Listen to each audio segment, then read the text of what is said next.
Chapter 4, Loneliness. The next day was rainy and dark. Rain fell on the roof of the barn and dripped steadily from the eaves.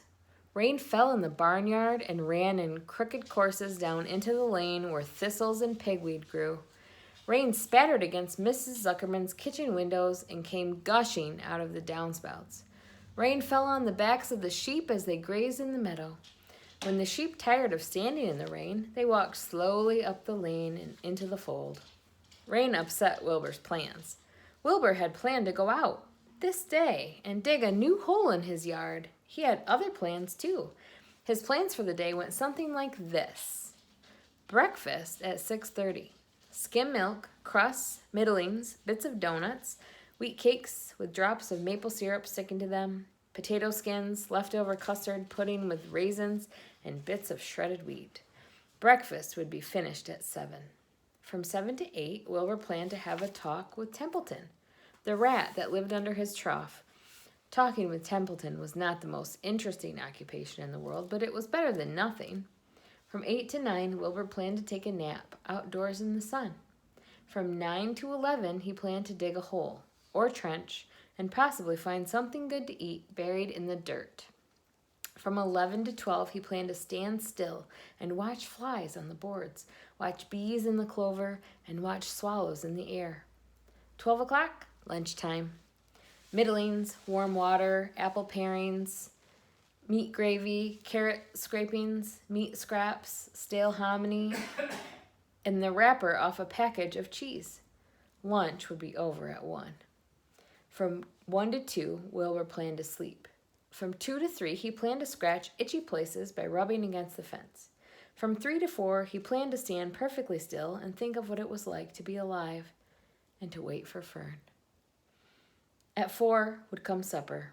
Skim milk, provender, leftover sandwich from Lurvy's lunchbox, prune skins, a morsel of this, a bit of that, fried potatoes, marmalade drippings, a little more of this, a little more of that, a piece of baked apple, a scrap of upside-down cake.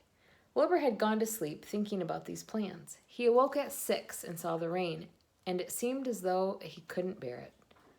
I get everything all beautifully planned out, and it has to go and rain, he said. For a while he stood gloomily indoors. Then he walked to the door and looked out. Drops of rain struck his face. His yard was cold and wet. His trough had an inch of rainwater in it. Templeton was nowhere to be seen. "Are you out there, Templeton?" called Wilbur. There was no answer. Suddenly, Wilbur felt lonely and friendless. "One day just like another," he groaned. "I'm very young. I have no real friend here in the barn. It's going to rain all morning and all afternoon, and Fern won't come in such bad weather. Oh, honestly!" And Wilbur was crying again for the second time in 2 days. At 6:30, Wilbur heard the banging of a pail. Lurvy was standing outside in the rain, stirring up breakfast. "Come on, pig," said Lurvy. Wilbur did not budge. Lurvy dumped the slop, scraped the pail, and walked away. He noticed that something was wrong with the pig. Wilbur didn't want food. He wanted love. He wanted a friend, someone who would play with him. He mentioned this to the goose, who was sitting quietly in a corner of the sheepfold. "Will you come over and play with me?" he asked. "Sorry, sonny, sorry," said the goose. "I'm sitting on my eggs, 8 of them. Got to keep them toasty warm. I have to stay right here. I'm no flibberty-gibberty-gibbet. I do not play when there are eggs to hatch. I'm expecting goslings." "Well, I didn't think you were expecting woodpeckers," said Wilbur bitterly. Wilbur next tried one of the lambs. "Will you please play with me?" he asked. "Certainly not," said the lamb. "In the first place, I cannot get into your pen, as I am not old enough to jump over the fence. In the second place, I'm not interested in pigs. Pigs means less than nothing to me." "What do you mean, less than nothing?" replied Wilbur. "I don't think there is any such thing as less than nothing. Nothing is absolutely the limit of nothingness. It's the lowest you can go. It's the end of the line. How can something be less than nothing? If there were something that was less than nothing, then nothing would not be nothing. It would be something, even though it's just a very little bit of something. But if nothing is nothing, then nothing has nothing that is then less than it is." "Oh, be quiet," said the lamb. "Go play by yourself. I don't play with pigs." Sadly, Wilbur lay down and listened to the rain. Soon he saw the rat climbing down a slanting board that he used as a stairway. "Will you play with me, Templeton?" asked Wilbur. "Play?" said Templeton, twirling his whiskers. "Play? I hardly know the meaning of the word." "Well," said Wilbur, "it means to have fun, to frolic, to run and skip and make merry." "I never do those things if I can avoid them," replied the rat sourly. "I prefer to spend my time eating, gnawing, spying, and hiding.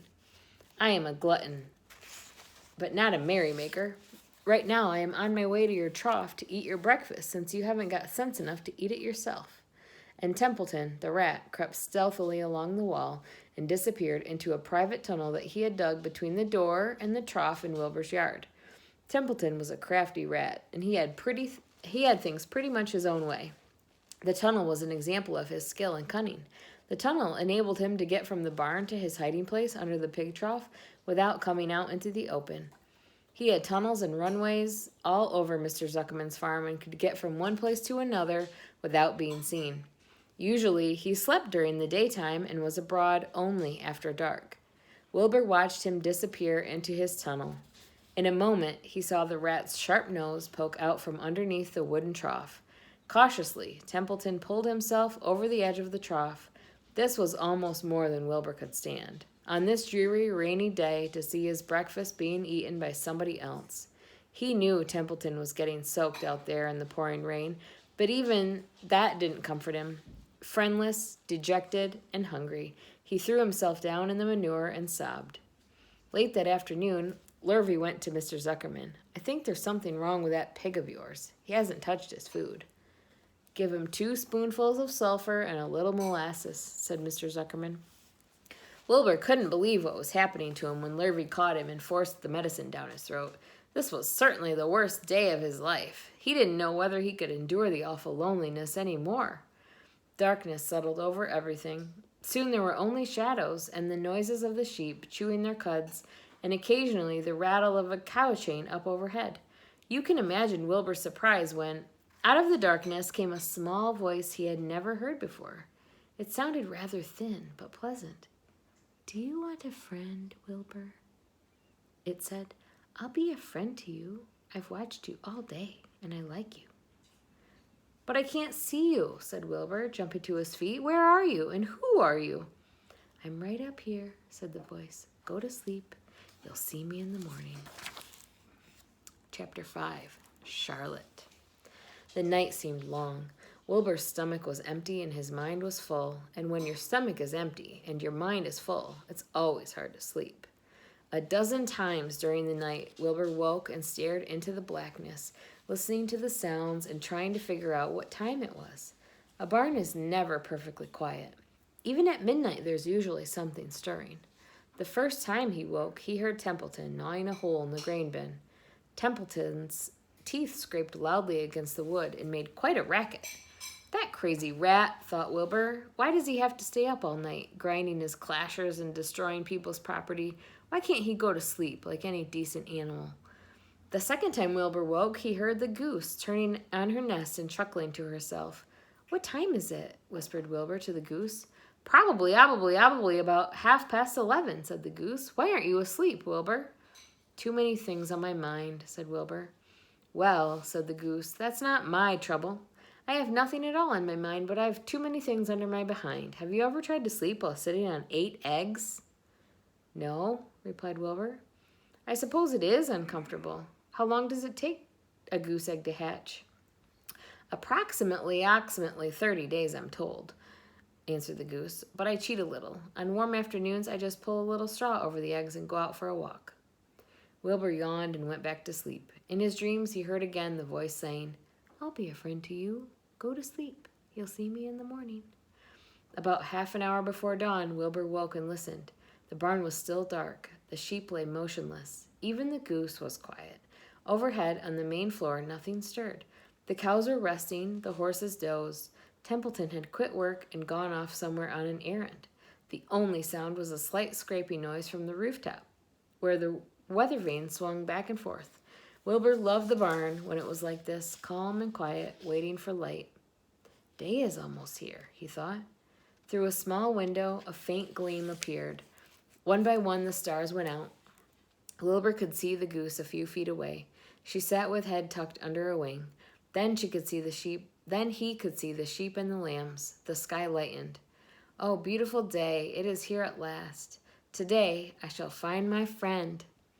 Wilbur looked everywhere. He searched his pen thoroughly. He examined the window ledge, stared up at the ceiling, but he saw nothing new. Finally, he decided he would have to speak up. He hated to break the lovely stillness of dawn by using his voice, but he couldn't think of any other way to locate the mysterious new friend who was nowhere to be seen. So Wilbur cleared his throat. "Attention, please," he said in a loud, firm voice. "Will the party who addressed me at bedtime last night kindly make himself or herself known by giving an appropriate sign or signal?" Wilbur paused and listened.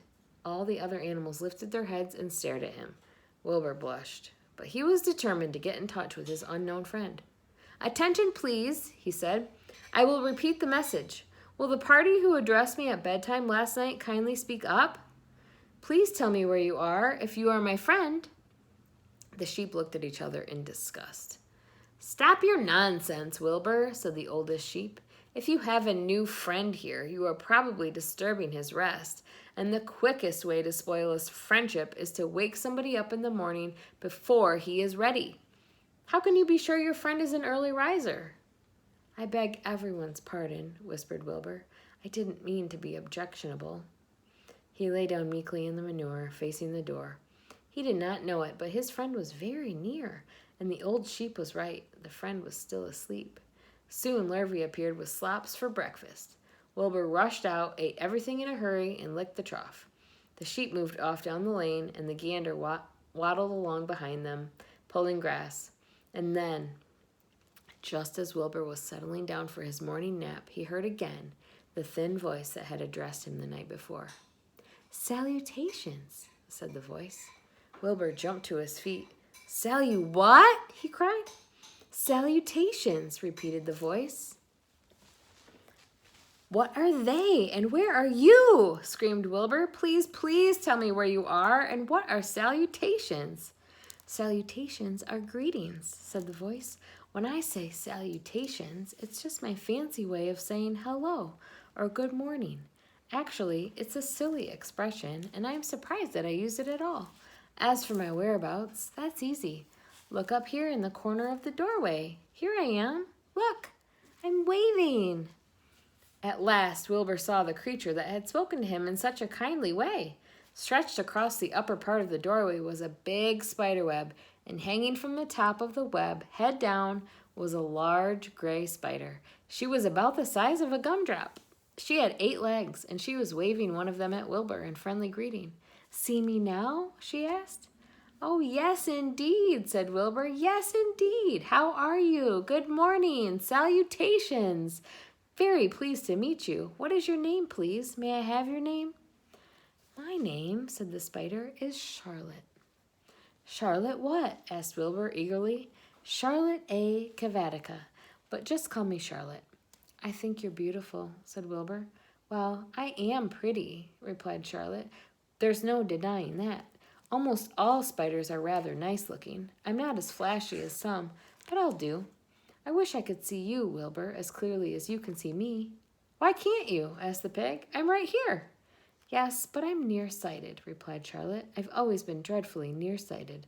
It's good in some ways, not so good in others. Watch me wrap up this fly." A fly that had been crawling along Wilbur's trough had flown up and blundered into the lower part of Charlotte's web and was hanging in the sticky threads. The fly was beating its wings furiously, trying to break loose and free itself. "First," said Charlotte, "I dive at him." She plunged head first toward the fly. As she dropped, a tiny silken thread unwound from her rear end. "Next, I wrap him up." She grabbed the fly, threw a few jets of silk around it, and rolled it over and over, wrapping it so that it couldn't move. Wilbur watched in horror. He could hardly believe what he was seeing, and although he detested flies, he was sorry for this one. "There," said Charlotte. "Now I knock him out so he'll be more comfortable." She bit the fly. "He can't feel a thing now," she remarked. "He'll make a perfect breakfast for me." "You mean you eat flies?" gasped Wilbur. "Certainly. Flies, bugs, grasshoppers, choice beetles, moths, butterflies, tasty cockroaches, gnats, midges, daddy longlegs, centipedes, mosquitoes, crickets, anything that is careless enough to get caught in my web. I have to live, don't I? Why, yes, of course, said Wilbur. Do they taste good? Delicious. Of course, I don't really eat them. I drink them. Drink their blood. I love blood, said Charlotte, and her pleasant, thin voice grew even thinner and more pleasant. Don't say that, groaned Wilbur. Please don't say things like that. Why not? It's true, and I have to say what is true. I am not entirely happy about my diet of flies and bugs, but it's the way I'm made. A spider has to pick up a living somehow or other, and I happen to be a trapper. I just naturally build a web and trap flies and other insects. My mother was a trapper before me. Her mother was a trapper before her. All our family have been trappers. Way back for thousands and thousands of years, we spiders have been laying for flies and bugs. It's a miserable inheritance, said Wilbur gloomily. He was sad because his new friend was so bloodthirsty. Yes, it is, agreed Charlotte, but I can't help it. I don't know how the first spider in the early days of the world happened to think up this fancy idea of spinning a web, but she did, and it was clever of her, too. And since then, all of us spiders have had to work the same trick. It's not a bad pitch, on the whole. It's cruel, replied Wilbur, who did not intend to be argued out of his position. Well, you can't talk, said Charlotte. You have your meals brought to you in a pail. Nobody feeds me. I have to get my own living. I live by my wits. I have to be sharp and clever, lest I go hungry. I have to think things out, catch what I can, take what comes. And it just so happens, my friend, that what comes is flies and insects and bugs. And furthermore, said Charlotte, shaking one of her legs, do you realize that if I didn't catch bugs and eat them, bugs would increase and multiply and get so numerous that they'd destroy the earth, wipe everything out? Really? Said Wilbur. I wouldn't want that to happen. Perhaps your web is a good thing after all. The goose had been listening to this conversation and chuckling to herself. There are a lot of things Wilbur doesn't know about life, she thought. He's really a very innocent little pig. He doesn't even know what's going to happen to him around Christmas time. He has no idea that Mr. Zuckerman and Lurvy are plotting to kill him. And the goose raised herself a bit and poked her eggs a little further under her so that they would receive the full heat from her warm body and soft feathers. Charlotte stood quietly over the fly, preparing to eat it. Wilbur lay down and closed his eyes. He was tired from his wakeful night and from the excitement of meeting someone for the first time. A breeze brought him the smell of clover, the sweet-smelling world beyond his fence. Well, he thought, I've got a new friend all right, but what a gamble friendship is. Charlotte is fierce, brutal, scheming, bloodthirsty, everything I don't like. How can I learn to like her, even though she is pretty and, of course, clever? Wilbur was merely suffering the doubts and fears that often go with finding a new friend. In good time, he was to discover that he was mistaken about Charlotte. Underneath her rather bold and cruel exterior, she had a kind heart, and she was to prove loyal and true to the very end.